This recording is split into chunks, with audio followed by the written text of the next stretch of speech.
On Friday last week, the Disney Plus Twitter channel published that the upcoming Pixar movie Turning Red will be released on the streaming service only and not in theaters. The reason is likely to be the ongoing pandemic, which makes it difficult for very young viewers in particular to watch the film in movie theaters upon release due to possible restrictions. The plot revolves around 13-year-old girl Mei Lee, who at first glance is nothing more than a normal teenager. She hides her feeling for a crush, is a fan of a rising boy band, and of course wants to come across as being cool at all costs. Everyone knows the problem of turning red at awkward moments, but Mei Lee has hit it much harder. Every time other people would get red cheeks, she transforms into a giant red panda. It's a pretty tough fate that she has to learn to deal with. Behind the scenes, there is quite a bit of trouble as a lot of Pixar staff members aren't too fond of Disney's move to skip theaters. Various team members, who of course wish to remain anonymous, are expressing their displeasure and disappointment as they had all hoped that Turning Red would be the great comeback to the big screen. On the other hand, they also show understanding. After all, when it comes to some matters, tough decisions have to be made.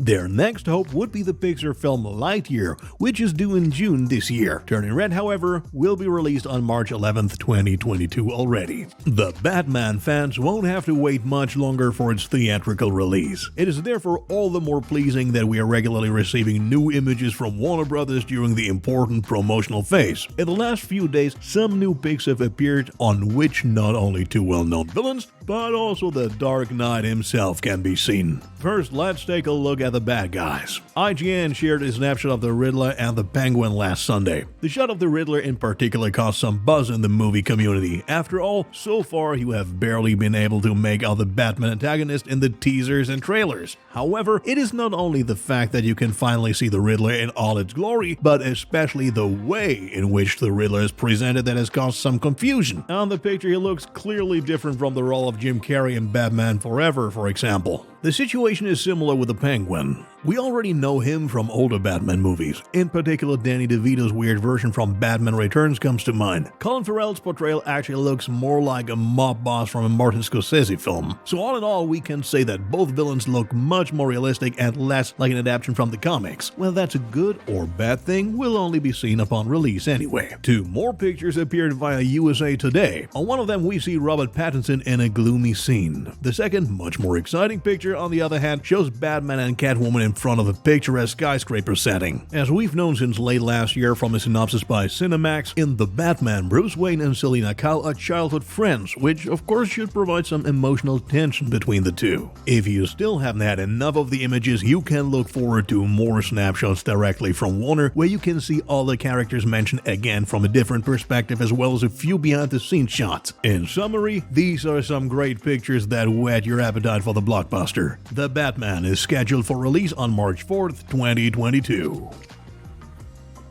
Last winter, Amazon started production on the third season of The Boys. Now it is finally known when a season start can be expected. To the joy of many fans, the waiting time is kept short because the season will be available on Amazon Prime Video as early as June 3rd, 2022. Fittingly, a first teaser was released which is expectedly short, but definitely makes you eager for more. You can see Anthony Starr's Homelander and Aaron Moriarty's Starlight obviously in the headquarters of the Seven, where especially Homelander is in the flurry of camera flashes of the reporters. The longer the scene goes on, the more confused and serious he looks, and it is quite likely that the focus in the upcoming season could clearly be on Homelander. In addition to him and Starlight, the other main characters will also be returning to the screen, including Carl Urban as Butcher, Jack Quaid as Huey, and Dominic McElligott as Queen Maeve. Together, they will once again bring plenty of action, satire, and black humor to the series, while they will also be joined by some newcomers. For instance, we will get to see Supernatural star Jensen Ackles as Soldier Boy and The Walking Dead star actress Laurie Holden as Crimson Countess. They are members of another super team called Payback.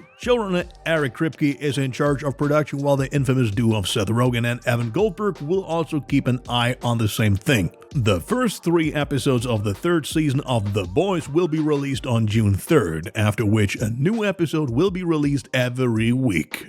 Most people are familiar with the Final Destination movie series. Especially in the 2000s, the brutal and sometimes somewhat trashy films enjoyed great popularity. The fifth and last part was released in 2011, more than 10 years ago. Now the ball seems to be set rolling for a new installment as The Hollywood Reporter reveals that No Way Home director John Watts is taking over production of the upcoming blockbuster. As we have known since the beginning of 2021, another Final Destination part has been in the planning for quite some time, and now it has also become known that it will not be released in theaters but exclusively on HBO Max. The previous plans of screenwriters Patrick Melton and Marcus Dunsman have been completely scrapped, and instead Watts came up with his own idea, which will be implemented by new writers Laurie Evans-Taylor and Guy Busick. Instead of being a true sequel, this will be more of a reboot. No further information has leaked out yet, but we are excited for a new Final Destination movie after many years.